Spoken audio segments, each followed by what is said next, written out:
نحمدہ ونصلی ونسلم علی رسولہ الکریم اما بعد فاعوذ باللہ من الشیطان الرجیم بسم اللہ الرحمن الرحیم وَأْمُرْ أَهْلَكَ بِالصَّلَاةِ وَاسْتَبِرْ عَلَيْهَا لا نسألك رزقا نحن نرزقك صدق اللہ العظیم الصلاة والسلام علیکہ یا رسول اللہ الصلاة والسلام علیکہ یا حبیب اللہ الصلاة والسلام علیکہ یا نبی اللہ وعلا آلک واصحابک یا نور اللہ صلی اللہ تعالی علیہ وسلم۔ میرے پیارے آقا صلی اللہ تعالی علیہ وسلم کے پیارے دیوانوں، ماہ رمضان المبارک ہم سے رخصت ہوا۔ خوش نصیب ہیں وہ بندے جنہوں نے ماہ رمضان کا احترام بھی کیا، عبادت بھی کی، اور اس حال میں ماہ رمضان کو رخصت کیا کہ ماہ رمضان ہم سے راضی ہو کر کے گیا۔ بہت سارے ایسے لوگ بھی ہیں جن سے ماہ رمضان ناراض ہوا، اور چونکہ ماہ رمضان ایک مہمان کی حیثیت سے آیا تھا، ہمیں نوازنے کے لیے آیا تھا، اور مہمان جب راضی ہو کر کے جاتا ہے تو مہمان کے صدقے میں مولا میزبان کو مالا مال کر دیا کرتا ہے۔ میرے پیارے آقا صلی اللہ تعالی علیہ وسلم کے پیارے دیوانوں، ماہ رمضان کے بیشتر ایام اللہ کے فضل اور اس کے حبیب صلی اللہ علیہ وسلم کے صدق و طفیل مدینہ منورہ اور مکہ مکرمہ میں گزارنے کی سعادت نصیب ہوئی، اور ہفتہ واری اجتماع میں آنے والے جملہ غلامان رسول کی طرف سے سنہری جالیوں کے سامنے کھڑے رہ کر میں نے سلام پیش کرنے کی سعادت بھی حاصل کی۔ اسی طرح سے خانہ کعبہ کے سامنے حاضرین سنی اجتماع کے لیے خاص طور پر دعائیں کی گئیں۔ اللہ رب العزت جل جلالہ ان دعاؤں کو شرف قبولیت سے نوازے، اور رب قدیر جل جلالہ پوری دنیا کے مسلمانوں کے جان، مال، ایمان، عزت، آبرو کی حفاظت فرمائے۔ آج چونکہ وہاں سے واپسی کے بعد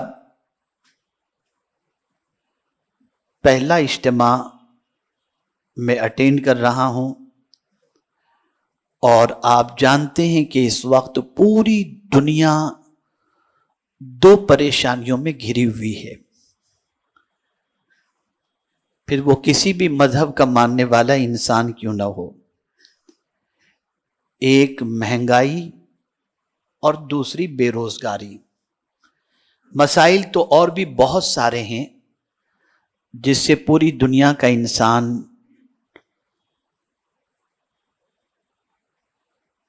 جس میں پوری دنیا کے انسان گرفتار ہیں، لیکن خاص طور پر انسان کو ان دو مسئلوں نے بہت زیادہ پریشان کر دیا۔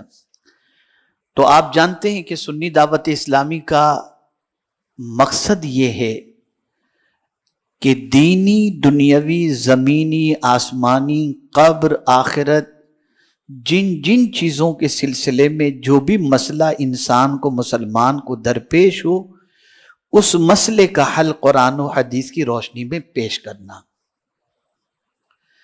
اس لیے آج کا موضوع جس کا انتخاب ہم نے اس طرح سے کیا ہے کہ آج کا موضوع ہے رزق کے دروازے۔ بہت سارے لوگ جو تنگ دستی کے شکار ہیں، بے روزگاری کے شکار ہیں، تو قرآن مقدس اور احادیث رسول صلی اللہ علیہ وسلم میں رزق کے دروازے کون سے ہیں جن دروازوں کو کھول دیا جائے تو روزی وافر مقدار میں ہمیں نصیب ہو جائے؟ تو آج اس میں کے ایک دروازے کا میں ذکر کروں گا، اور انشاءاللہ العظیم میں کوشش کروں گا کہ 4 سیٹرڈے تک 4 ہفتہ واری اجتماع میں رزق کے مختلف دروازے آپ کے سامنے پیش کروں تاکہ ان دروازوں سے آپ روزی حاصل کرنے کی کوشش کر سکیں۔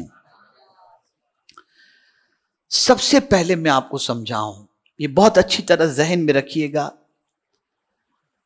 اور قرآنی آیات سے میں جو باتیں پیش کروں اسے دل و دماغ میں اتارنے کی کوشش کیجیے۔ وجہ سب سے بڑی یہ ہے کہ اس کتاب کی ابتدا میں رب قدیر جل جلالہ نے فرمایا لا ریب فیہ، یہ ایسی کتاب ہے اللہ کی کہ اس میں شک، ڈاؤٹ، شبہ اس کی کوئی گنجائش نہیں۔ یہی وجہ ہے کہ اس کتاب کا چیلنج جس طریقے سے 1400 سال پہلے کے لوگوں کو تھا، آج کے دور کے لوگوں کو بھی ہے، اور اس کتاب کے چیلنج کو قبول کرنے کی صلاحیت نہ کل کسی میں تھی، نہ آج کسی میں ہے، نہ قیامت تک کسی کے پاس رہے گی۔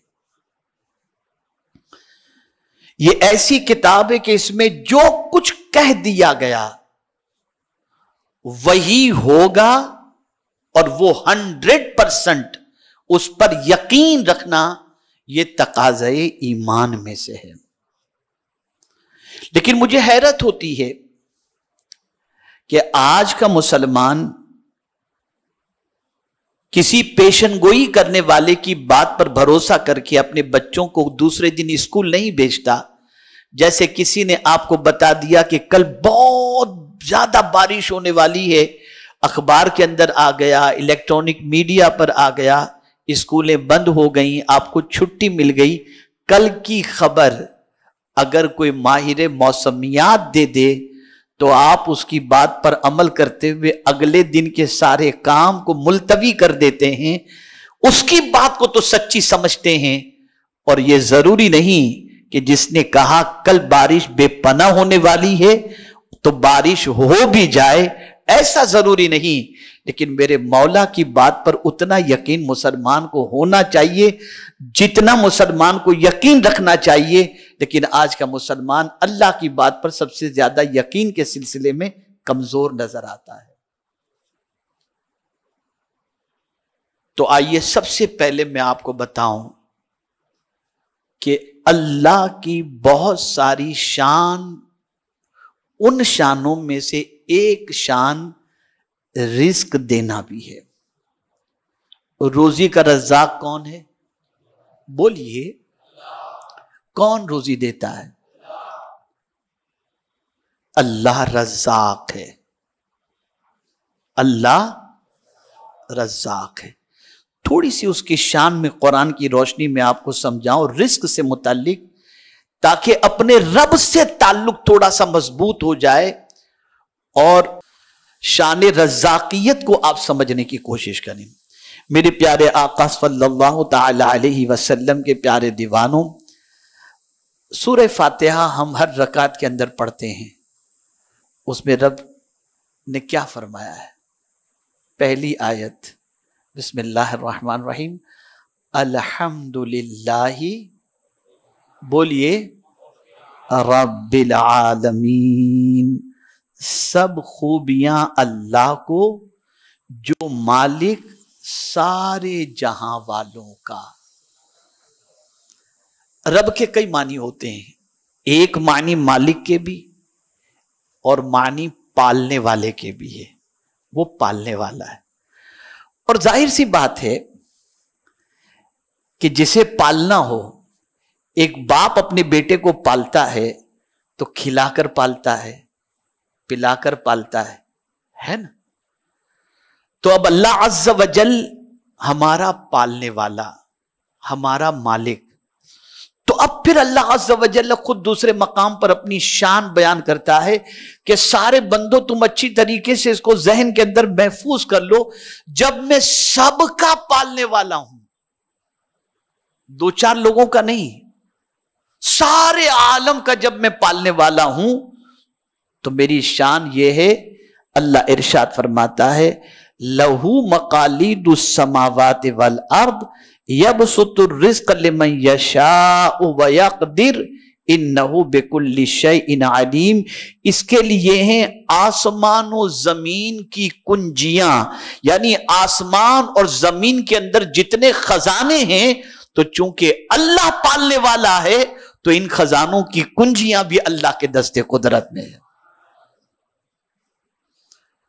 اور پھر کس طریقے سے اس کا اظہار فرما رہا، یاد رکھیں قرآن کا ایک انداز ہے. جب اللہ نے کہیں کوئی دعویٰ کیا اپنی کتاب کے اندر اپنی شان کے متعلق تو فوراً دلیل بھی پیش فرمائی. تو جب اللہ کے دست قدرت میں زمین و آسمان کے خزانوں کی کنجیاں موجود ہیں تو اس کی دلیل اگر تم جاننا چاہتے ہو تو دلیل یہ ہے یبسط الرزق لمن یشاء ویقدر. وہ جس کے لیے چاہتا ہے روزی زیادہ کر دیتا ہے، جس کے لیے چاہتا ہے تنگ کر دیتا ہے، جسے چاہتا ہے زیادہ عطا کر دیتا ہے اور جسے چاہتا ہے تنگ کر دیتا ہے اس کی روزی کو. اور پھر وہ جانتا ہے کہ جس کو میں زیادہ دوں گا تو وہ کیا کرے گا اور جس کو کم دوں گا تو وہ کیا کرے گا. اسی کی دلیل اللہ نے آگے بیان فرمائی انہ بکل شیء علیم. بے شک وہ سب کچھ جانتا ہے، وہ سب کچھ جانتا ہے. میرے پیارے آقا صلی اللہ تعالی علیہ وسلم کے پیارے دیوانوں، ایک سوال پوری دنیا کے مسلمان کے ذہن کے اندر اس وقت گردش کر رہا ہے. اب جو بات عرض کرنے جا رہا ہوں عقیدے کی پختگی اور ایمان پر ثابت قدمی کے لیے اس بات کو ذہن کے اندر رکھنا بے پناہ ضروری ہے. اور جو بات اس وقت پوری دنیا کے مسلمان کے ذہنوں میں گردش کر رہی وہ بات کون سی ہے؟ یار ہم کلمہ پڑھنے والے ہیں لیکن مال کے اعتبار سے تو ہم بہت کمزور ہیں. لیکن کافروں کو دیکھو، مشرکین کو دیکھو، یہود و نصارہ کو دیکھو، ان کے پاس کتنا مال ہے. جب ہمارا دین سچا ہے، ہمارا مذہب سچا ہے، تو پھر ہم فاقے میں زندگی کیوں گزارتے ہیں، تنگ دستی میں زندگی کیوں گزارتے ہیں،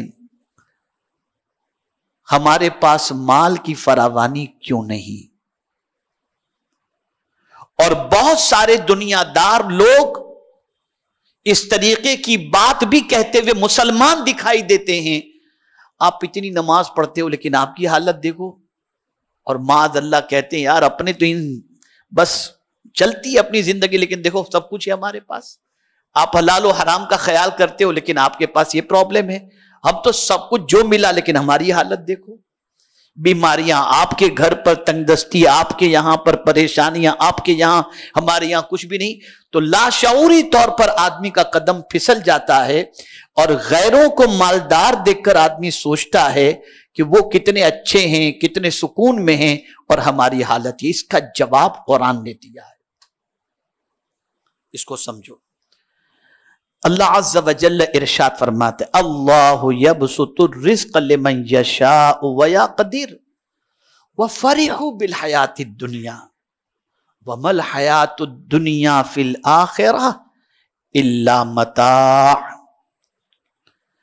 میرے پیارے آقا صلی اللہ تعالی علیہ وسلم کے پیارے دیوانوں، اللہ عز و جل ارشاد فرماتا ہے اللہ جس کے لیے چاہے رزق کشادہ اور تنگ کرتا ہے، اور کافر دنیا کی زندگی پر اترا گئے. یعنی جس کو دنیا بہت زیادہ دی گئی وہ دنیا کی زندگی پر اترا گئے. ہمارے پاس تو سب کچھ ہے، ہمارے پاس کوئی کمی نہیں. تو جن کو دنیا کی متاع دے دی گئی، دنیا کی چیزیں دے دی گئی، وہ اس میں اترا گئے. میرے پاس تو یہ ہے، میرے پاس تو یہ ہے، میرے پاس تو یہ. اب قرآن ان دنیا کی چیزوں کے بارے میں فرماتا ہے وَمَا الْحَيَاةُ الدُّنْيَا فِي الْآخِرَةِ إِلَّا مَتَاعٌ. اللہ ارشاد فرماتا ہے دنیا کی زندگی آخرت کے مقابل نہیں مگر کچھ دن برت لینا. یعنی یہ دنیا کی زندگی میں جو چیز تمہیں ملی ہے، یعنی کافروں کو دنیا میں بہت ساری چیزیں مل گئی لیکن آخرت میں زیرو. آخرت میں انہیں کچھ نہیں ملے گا. مومن اگر دنیا میں تنگ دست ہے تو آخرت میں اسے جنت اللہ عطا فرما دے گا. تو آخرت میں سب سے اہم چیز جہاں پرماننٹ رہنا ہے وہ پرماننٹ والی جگہ جہاں پر اللہ عز و جل کیا عطا فرمائے گا؟ جنت تو عطا فرمائے گا. اب ایک بات عرض کروں گا آیت کی روشنی میں تو آپ کا ایمان تازہ ہو جائے گا. آپ دنیا میں جو چیز چاہتے ہیں وہ آپ کو شاید نہ ملے، ہے نا. آپ چاہتے بنگلو ہو، گاڑی ہو، نہیں ملتی. لیکن اگر دنیا میں آپ نے ایمان پر ثابت قدمی کے ساتھ اپنی زندگی گزاری اور جتنا اللہ نے چاہا آپ کو رزق عطا کیا اس پر آپ خوش رہے، اس لیے کہ آپ کو پالنے والا، ہم کو پالنے والا اللہ ہے اور وہ جانتا ہے کہ کتنا کس کو دینا چاہیے اور اس سے زیادہ مہربان کوئی دوسرا ہے ہی نہیں. وہ رحمان و رحیم ہے، وہ اپنے بندوں کا بھلا چاہتا ہے، اپنے بندوں سے پیار کرتا ہے اور وہ سب کا پالنے والا ہے. اللہ نے جتنا دیا اس پر آپ راضی رہے، ہم راضی رہے، ایمان پر ثابت قدم رہے تو پھر مولا فرماتا ہے میرے بندے یہ دنیا تو ختم ہو جائے گی. اگر کوئی بلینر بھی ہے نا تو مر جائے گا تو سب یہیں رہ جائے گا، کچھ لے کر وہ جانے والا نہیں ہے. لیکن جہاں ہمیشہ رہنا ہے وہاں کیا ہوگا؟ تو قرآن کہتا ہے دنیا میں تیری تمنائیں پوری نہیں ہوئی نا، اب آخرت میں تیرا معاملہ یہ ہوگا وَلَكُمْ فِيهَا مَا تَشْتَهِي أَنفُسُكُمْ، تو جو چاہے گا آخرت میں تجھے عطا کر دیا جائے گا.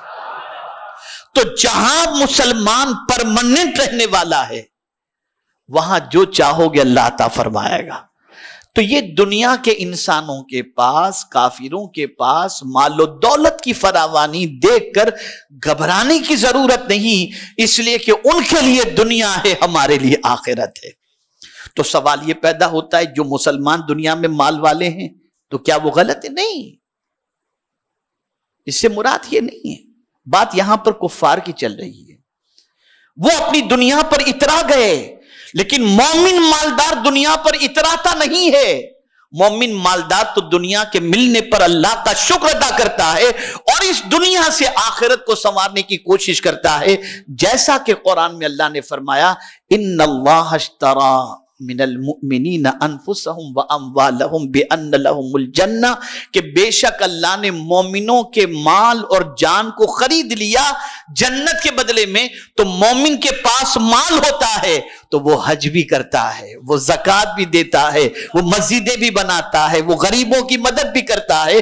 تو مالدار ہونا کوئی عیب کی بات نہیں، لیکن وہ مال کو عیاشی پر خرچ نہیں کرتا، گناہوں پر خرچ نہیں کرتا، اس پر اتراتا نہیں ہے، بلکہ اس مال کے ذریعے جنت حاصل کرنے کی کوشش کرتا ہے. میرے پیارے آقا صلی اللہ تعالی علیہ وسلم کے پیارے دیوانوں، ایک بہت اہم بات اس سلسلے میں اور مجھے کرنی ہے، پھر اس کے بعد میں آتا ہوں رزق کے پہلے دروازے کی طرف. چونکہ پہلے یہ بتا دوں کہ رزق دینے والا کون ہے، بولیے، اس پر پورا یقین. تو اب وہ کب رزق عطا کرتا ہے، کیسے عطا کرتا ہے، اس کا پہلا دروازہ آپ کو بتا دوں گا تاکہ اس دروازے سے داخل ہونے کی کوشش کی جائے. میرے پیارے آقا صلی اللہ علیہ وسلم کے پیارے دیوانوں، مکہ مکرمہ میں مومنین کو مشرکین شب و روز طرح طرح کی ایذائیں دیتے تھے. مکہ مکرمہ میں رسول اعظم صلی اللہ علیہ وسلم کے ماننے والوں کو بہت تکلیفیں دی جاتی تھی، بہت تکلیفیں دی جاتی تھی. تو رب قدیر جل جلالہ کی جانب سے ہجرت کا حکم ہوا. آقا کریم صلی اللہ علیہ وسلم نے صحابہ سے فرمایا کہ آپ مدینے کی طرف ہجرت فرما جائیں. تو صحابہ نے کیا کہا اور اس پر اللہ نے کیا جواب دیا؟ صحابہ نے عرض کیا یا رسول اللہ صلی اللہ تعالی علیہ وسلم، مکے میں ہمارا گھر ہے، ہماری تجارت ہے، مدینے میں تو ہمارا کوئی ہے ہی نہیں، نہ گھر ہے نہ روزی روٹی کا کوئی انتظام ہے. تو وہاں جا کر ہم کریں گے کیا؟ توجہ چاہوں گا، وہاں جا کر ہم کریں گے کیا؟ تو اس کے جواب میں میرے مولا نے فرمایا، اور کیا فرمایا سنیے، اللہ عز و جل ارشاد فرماتا ہے وَكَأَيٍّ مِّن دَابَّةٍ لَا تَحْمِلُ رِزْقَهَا اللَّهُ يَرْزُقُهَا وَإِيَّاكُمْ وَهُوَ السَّمِيعُ الْعَلِيمُ۔ اللہ فرماتا ہے اور زمین پر کتنے ہی چلنے والے ہیں، آپ دیکھتے ہوں گے نا جانوروں کو، چونٹی کو دیکھ لیجئے، ایسے اڑنے والوں کو دیکھ لیجئے، یا جتنے بھی، اب اللہ مثال دے رہا ہے، اور زمین پر کتنے ہی چلنے والے ہیں کہ اپنی روزی ساتھ نہیں رکھتے، اپنی روزی ساتھ نہیں رکھتے۔ آپ نے کسی چڑیا کے گھونسلے کے اندر دیکھا ہو کہ اگلے دن کے دانے اس کے اندر موجود ہوں؟ نہیں۔ آپ نے کسی چونٹی کا گھر دیکھا ہے کہ اس کے اندر اگلے دن کا اسٹاک موجود ہے؟ نہیں۔ تو زمین پر ایسے بہت چلنے والے ہیں جو اپنی روزی اپنے ساتھ نہیں رکھتے، اپنی روزی اپنے ساتھ نہیں رکھتے۔ اللہ یرزقها، اللہ ان کو روزی عطا فرماتا ہے، اللہ ان کو روزی عطا فرماتا ہے۔ اور پھر اللہ عز و جل نے فرمایا وَإِيَّاكُمْ، اور تمہیں بھی وہی روزی عطا فرمائے گا۔ یعنی تم یہ سوچ رہے ہو کہ کل وہاں جا کر کیا کرو گے، تو ذرا تم دیکھو ایسے بھی زمین پر کیڑے ہیں، ایسے بھی زمین پر مخلوق ہے جو کل کا رزق اپنے ساتھ نہیں اٹھائے رکھتے، لیکن اللہ انہیں روزی عطا فرماتا ہے۔ تو جس طرح اللہ انہیں روزی عطا فرماتا ہے ویسے تمہیں بھی اللہ عز و جل روزی عطا فرمائے گا۔ اس کو رسول اعظم صلی اللہ علیہ وسلم نے اپنے ایک ارشاد کے ذریعے وضاحت فرمائی۔ آقا کریم صلی اللہ علیہ وسلم نے فرمایا اگر تم اللہ تعالی پر کما حق کہو، یعنی جیسا کہ اس کا حق ہے اس پر بھروسہ کرو، تو وہ تمہیں ایسی روزی دے جیسے پرندوں کو دیتا ہے، کہ صبح بھوکے خالی پیٹ نکلتے ہیں اور شام کو جب لوٹتے ہیں تو ان کا پیٹ بھرا ہوا ہوتا ہے، اس لیے کہ ان کا اللہ پر کامل بھروسہ ہوتا ہے۔ اب یہاں ایک اور وضاحت کر دوں، اس سے آپ قطعی طور پر یہ نہ سوچیں کہ اب کاروبار کرنا چھوڑ دو، مسجد کے گوشے میں بیٹھ جاؤ، نہیں، روزی تلاش کرو، روزی کے لیے نکلو، کہ اللہ نے فرمایا وَابْتَغُوا مِنْ فَضْلِ اللَّهِ، اللہ کا فضل تلاش کرو۔ روزی کے لیے نکلنا یہ مصطفیٰ جان رحمت صلی اللہ علیہ وسلم کی سنت مبارکہ ہے، اس لیے روزی تلاش کرو، روزی کے لیے گھر سے نکلو، محنت و مشقت کرو، لیکن یہ مت سوچنا کہ ملے گی کہ نہیں ملے گی، اللہ نے جب روزی کا ذمہ لے لیا ہے تو وہ تمہیں ضرور عطا فرمائے گا۔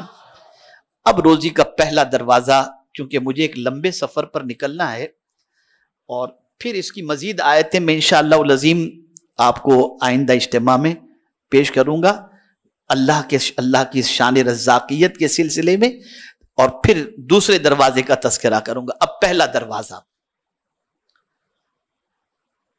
قرآن کہتا ہے وَأْمُرْ أَهْلَكَ بِالصَّلَاةِ وَاسْتَبِرْ عَلَيْهَا لَا نَسْأَلُكَ رِزْقًا نَحْنُ نَرْزُقُكَ وَالْعَاقِبَةُ لِلتَّقْوَىٰ۔ اللہ فرماتا ہے اور حکم دیجئے اپنے گھر والوں کو نماز کا۔ یہ پہلا دروازہ قرآن کہہ رہا ہے۔ پہلا دروازہ کون سا ہے؟ اپنے گھر والوں کو کس چیز کا حکم دیجئے؟ نماز کا حکم دیجئے، اور خود بھی پابند رہیے۔ حضور صلی اللہ علیہ وسلم تو پابند تھے ہی، لیکن اس پیرائے میں جو ماں باپ اپنی اولاد کو نماز کا حکم دیں، ان ماں باپ کے لیے ضروری ہے کہ وہ خود بھی نماز کے پابند ہوں۔ ایسا نہیں کہ بیٹے سے کہیں بیٹا جا نماز پڑھنے کے لیے میں سو رہا ہوں، نہیں، خود بھی نماز کے پابند رہیں اور اپنے گھر والوں کو بھی نماز کا پابند بنائیں، حکم دیں۔ اب اس کے عوض میں اللہ اس کے ساتھ ساتھ اللہ کیا فرماتا ہے؟ لا نسألک رزقا،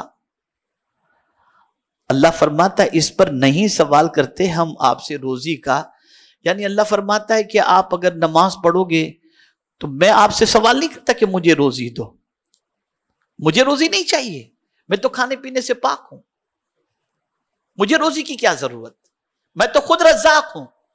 اگر نماز کا حکم دے رہا ہوں آپ کو، اور ساتھ ہی ساتھ آپ کو یہ حکم دیا جا رہا ہے کہ اپنے گھر والوں کو بھی نماز کا حکم دیں اور خود بھی پابند رہیں، تو اس کا مطلب یہ نہیں کہ آپ سے ہم روزی مانگ رہے، نہیں، نحنو نرزقک، اور یہ نرزقک اور پھر اس کے آگے نحنو، ایک تو جمع کا صیغہ پھر نحنو ساتھ میں، اتنی تاکید اس میں جمع ہو گئی کہ اللہ عز و جل فرماتا ہے بلکہ ہم ہی روزی دیتے ہیں۔ روزی دی نہیں فرمایا، فعل مضارع ہے، نرزقک، ہم ہی دیتے ہیں، ہم ہی دیتے رہیں گے، ہم ہی دیتے ہیں اور ہم ہی دیتے رہیں گے۔ پتہ چلا اگر کوئی شخص خود بھی نماز کا پابند رہے اور اپنے گھر والوں کو بھی نماز کا حکم دے اور انہیں پابند بنائے تو اسے فکر کرنے کی ضرورت نہیں، اللہ نے رزق کا ذمہ لے لیا ہے۔ اس نے جب کہہ دیا کہ نحنو نرزقک تو ضرور وہ ہمیں روزی عطا فرمائے گا، یہ اس کا وعدہ ہے۔ آج دھندے میں مصروف ہو کر آدمی نماز چھوڑ دیتا ہے، کسٹمر چلا جائے گا، نماز چلی جائے فکر نہیں۔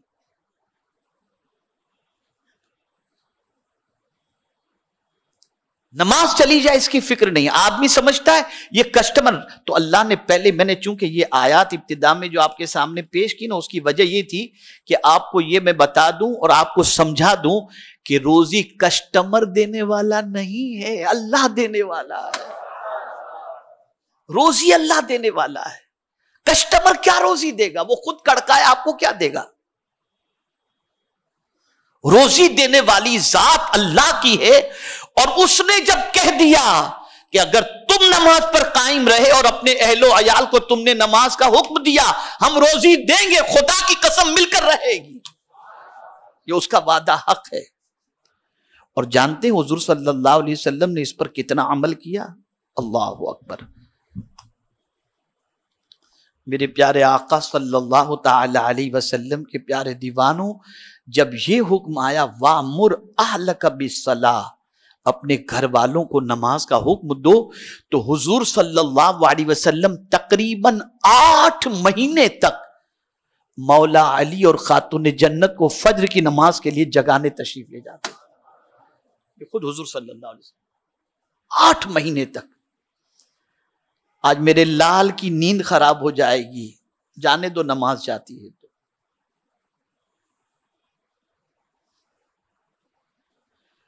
اور ہم اس کی محبت میں اس کی نماز کو ضائع کرنے کے لیے مجبور کر دیتے ہیں۔ کبھی کبھی ایسا ہوتا ہے کہ ہم خود تو نماز کے پابند بنے رہتے ہیں، اہل و عیال کو حکم نہیں دیتے نماز کا، لیکن اس کنڈیشن نے ہمیں یہ بتا دیا کہ اگر تم چاہتے ہو کہ اللہ تم پر رزق کی فراوانی فرمائے اور روزی تمہیں بے پناہ عطا فرمائے، تو خود ہی نماز کا پابند نہیں رہنا، خود بھی نماز کے پابند رہو اور اپنے گھر والوں کو بھی نماز کا حکم دو۔ اگر تم یہ کرو گے تو یہ رزق کا دروازہ تمہارے لیے اللہ کھول دے گا، اور مولا نے فرما دیا کہ جب میں ہی روزی دینے والا ہوں تو اب میں تمہیں وعدہ کرتا ہوں نحن نرزقک، ہم تمہیں روزی عطا فرمائیں گے۔ اب آپ مجھے بتائیے کہ ہم یہ کہتے ہیں فلاں نے ہماری روزی باندھ دی، کسی کاروبار میں ہاتھ ڈالتے ہیں تو کام نہیں چلتا۔ میں آپ سے پوچھنا چاہتا ہوں، جب روزی دینے والا اللہ ہے اور اس نے یہ فرمایا اللہ یبسط الرزق لمن یشاء ویقدر، اللہ جس کی چاہتا ہے روزی کشادہ کر دیتا ہے اور جس کی چاہتا ہے تنگ کر دیتا ہے، تو جب اس کے ہاتھ میں ہے، اس کے دستے قدرت میں ہے زیادہ دینا یا تنگ کرنا، تو میں آپ سے ایک چیز عرض کر دوں، 1000 کوئی کوشش کر لے آپ کے رزق کے دروازے کو بند کرنے کا، لیکن کسی کے بند کرنے سے روزی آپ کی بند نہیں ہو سکتی۔ مولا اگر کسی کو دینا چاہے تو پوری دنیا مل کر کے بھی اس کی روزی بند نہیں کر سکتی، اور وہ دینا نہ چاہے تو ساری دنیا مل کر کے بھی اس کے لیے کوئی روزی کا دروازہ کھول نہیں سکتی، اس لیے کہ اس نے پہلے ہی بتا دیا روزی دینے والا میں ہوں۔ اور مجھے معلوم ہے کس کو کتنی دینی ہے، یہ اللہ جانتا ہے، وہ کہاں دینی ہے۔ وَمَا مِن دَابَّةٍ فِي الْأَرْضِ إِلَّا عَلَى اللَّهِ رِزْقُهَا وَيَعْلَمُ مُسْتَقَرَّهَا۔ اللہ اکبر، وہ یہ بھی جانتا ہے کہ کون کہاں پر موجود ہے، جو جہاں موجود ہے میرا مولا وہاں تک اس کا رزق اسے پہنچا بھی دیتا ہے۔ مچھلی کو سمندر کے اندر پہنچ جاتا ہے رزق، کون پہنچاتا ہے؟ اللہ پہنچاتا ہے۔ تو اے رسول اعظم صلی اللہ تعالی علیہ وسلم کے پیارے دیوانوں، آج رزق کا پہلا دروازہ جس پر انشاءاللہ العظیم آپ کو عمل کرنا ہے، اور وہ پہلا دروازہ یہ ہے، خود بھی نماز پر قائم رہیں۔ قائم سے مراد یہ نہیں ہے کہ 4 وقت کی تو حضرت پڑھتا ہوں بس فجر نہیں پڑھ پاتا، اس کو قائم رہنا نہیں کہتے، جمع رہنا نہیں کرتے، بلکہ 5 وقت کی نماز پابندی سے ادا کرنا اور اپنے گھر والوں کو نماز کا حکم دینا۔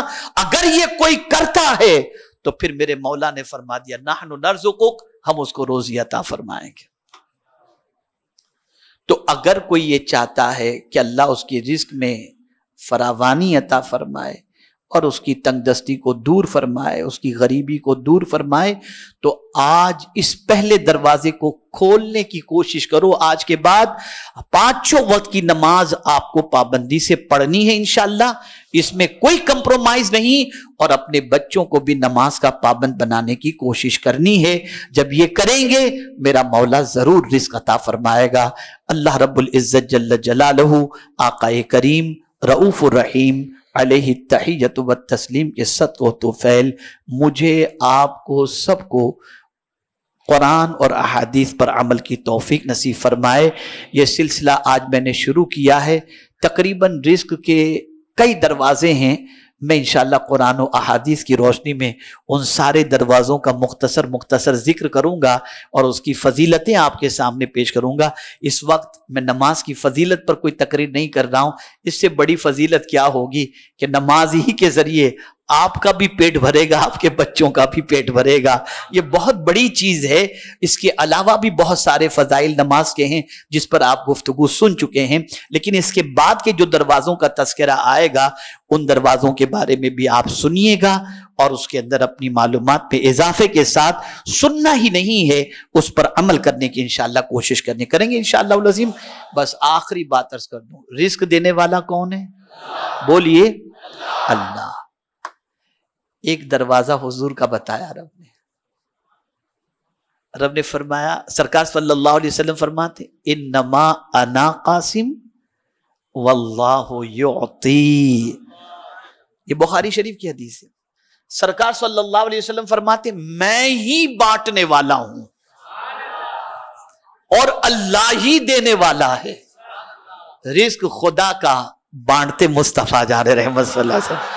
اسی کو میرے اعلیٰ حضرت نے کہا خلق کے حاکم ہو تم، رزق کے قاسم ہو تم سے ملا جو ملا تم پہ کروڑوں درود۔ میں تنگی کے زمانے میں ایک شعر پڑھا کرتا تھا اور اب بھی پڑھتا ہوں، سرکار کی بارگاہ میں امام عشق و محبت کا یہ شعر، کانٹا میرے جگر سے غم روزگار کا یوں کھینچ لیجئے کہ جگر کو خبر نہ ہو۔ سرکار سے اپنے تعلق کو مضبوط کرو، آقا کے صدقے میں اللہ عز و جل ساری نعمتیں عطا فرمائے گا۔ رزق خدا کا ہے اور بانٹنے والے مصطفیٰ جان رحمت صلی اللہ علیہ وسلم ہے، اسی لیے نماز خدا کی ہے، طریقہ مصطفیٰ جان رحمت صلی اللہ علیہ وسلم کا ہے۔ اللہ مجھے آپ کو سب کو توفیق نصیب فرمائے۔ وما علینا الا البلاغ المبین۔ السلام علیکم ورحمۃ اللہ وبرکاتہ۔